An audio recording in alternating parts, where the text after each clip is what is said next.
RTC bus అదుపు తప్పి పొలాల్లోకి దూసుకెళ్లింది. ఈ ఘటన రంగారెడ్డి జిల్లాలో చోటు చేసుకుంది. మడుగుల మండలంలో చారుకొండ నుండి ఇర్వాన్ గ్రామానికి సోమవారం ఉదయం 100 మందికి పైగా విద్యార్థులతో వెళ్తున్న ఆర్టీసీ బస్సు అదుపు తప్పి పొలాల్లోకి దూసుకెళ్లింది. అయితే ఈ ప్రమాదంలో విద్యార్థులకు స్వల్ప గాయాలే కావడంతో పెను ప్రమాదం తప్పిందని అధికారులు ఊపిరి పీల్చుకున్నారు. ఘటనపై కేసు నమోదు చేసుకున్న పోలీసులు దర్యాప్తు చేపట్టారు.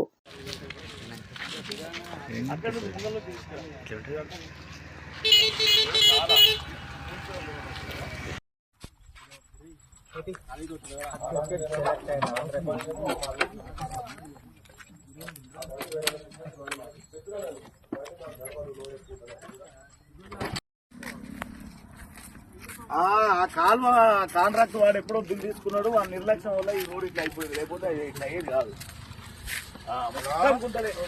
ఇక వచ్చుకోరాదు